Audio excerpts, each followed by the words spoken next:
When I started my break from working on the feeders yesterday, I noticed an odd shape in the forest. From a distance, it looked almost like a triangle piece of paper hanging from a tree, but it wasn't paper. It was a living fortress. On closer examination, it looks like this nest has hundreds of bald-faced hornets, a type of wasp, working together to raise a next generation. And right now, as the summer is ending and turning in towards fall, this colony is inventing one of the most important steps of its entire life, trying to carry on. First, the name is a little misleading because these bald-faced hornets are actually true hornets. They aren't. They're a species of aerial yellow jackets. They're called bald-faced because of those striking ivory white markings on their face. And you can see some on the tip of the tail. And unlike many yellow jackets that build nests underground, these wasps build their colonies in the open, usually trees and shrubs, sometimes buildings and other structures. That big gray structure is essentially a paper building wrapped around a colony. Well, it's not in a tree. At least my windmill is good for something other than telling the direction of the wind. They've decided to build their nest under it. How did I miss it? Apparently, it only takes a few days to build. And here's the amazing part. These insects manufacture their own building material. The workers collect weathered or rotting wood and scrape away the tiny fibers with their mandibles. They chew those fibers up, mix them with their saliva, and create a wet pulp. Then they spread the material across the nest. As it dries, it becomes a lightweight, paper-like building material. Look closely at the surface. There's different shades. They aren't random. The colony may collect wood from different sources. And then you see those beautiful bands and layers in the finished structure. It's essentially an insect-built composite material constructed just one mouthful of wood fiber at a time.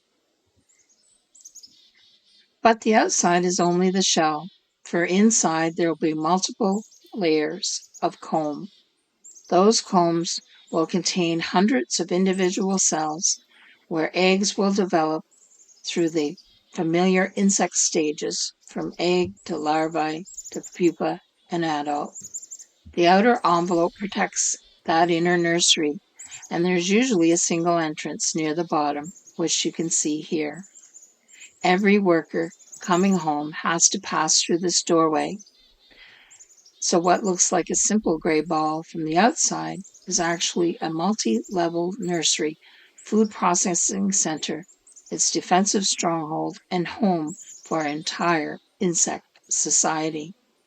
When you see them fanning, as they do, they're trying to ventilate the inside of the hive.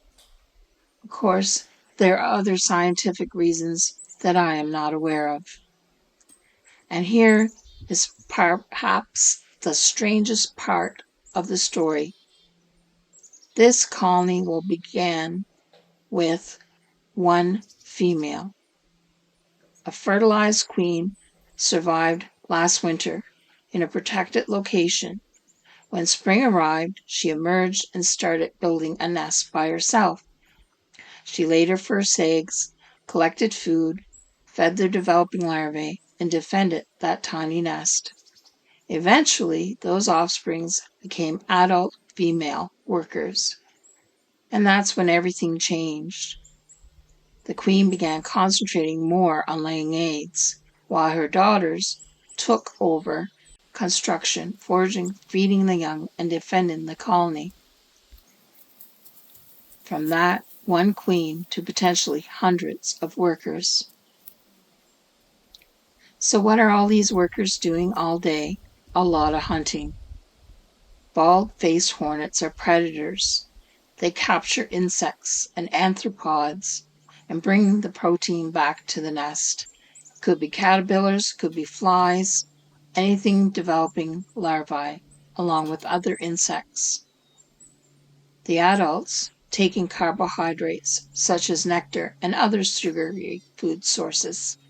So while we might see a hornet as something frightening at a picnic, the colony is a functioning predator in the local ecosystem. Every caterpillar carried back to this nest is one less herbivore feeding on something somewhere else in the environment. It's a form of control. So, what do you think? Are bald-faced hornets good or bad? The answer can be complicated. Ecologically, they are useful predators. They remove large numbers of insects and adults visiting flowers that can only contribute to pollination. But there's another side. These are social wasps protecting a colony. Now, if you get too close, you grab the nest or shake it, threaten their home, they're going to become defensive. And unlike a honeybee, a bald-faced hornet has a smooth stinger and can sting you more than once. Believe me, it hurts. Last summer, I got stung on a nest that was hidden near the edge of the pond, and it stung for days and took a week or more to clear up. But they are beneficial to wildlife. That doesn't mean we should treat them or their active nests like a petting zoo either. And that brings us back to where we are now. Summer's turning into fall, and the priorities are changing for this colony. Early in the season, they focused on producing workers and expanding nests, but late in the season, they are beginning to produce the next generation of new queens and males. Those new queens will be the future of the species. They're the ones that will leave the colony, mate, find shelter, and survive the winter. But the old nest will have an expiration date. When freezing weather arrives, the colony's story comes to an end. All the workers will die, along with the males and the original queen. Kind of sad, really. The new fertilized queens have already left to spend the winter in sheltered places when this happens. And that particular paper nest hanging in the tree, which is really my windmill, it won't be used again next year. The new queen will start from scratch. One queen, one new nest, another year. So the next time you see one of these strange gray structures hanging in your yard, take a second look. You're looking at the work of hundreds of tiny architects, hunters, builders, caregivers, defenders. And for one short season, this paper fortress is one of the busiest communities in the forest. Wildlife doesn't always have to be cute to be important. Sometimes it looks like this. This has been Wildlife Wednesday, and I hope you enjoyed the visit to this surprising hive build. It's part of the insects need water, dragonflies need insects, and so on. So do birds. So rather than me spray this nest with Hornet Blaster, I think I'm just going to leave it. This initial nest would start within a few days as a small cone. And by the time it's reaching this size, there are hundreds of workers. And eventually, they can reach a count of 400. Some nests will take weeks to build, others months. So you can imagine the number of hours that goes into this structure. All for survival, just like us here on YouTube. Small creators working hard, trying to build a future. They're working hard, many hours, just like us small creators in the race, for 4,000 watch hours. Only time will tell how the story turns out and what will happen.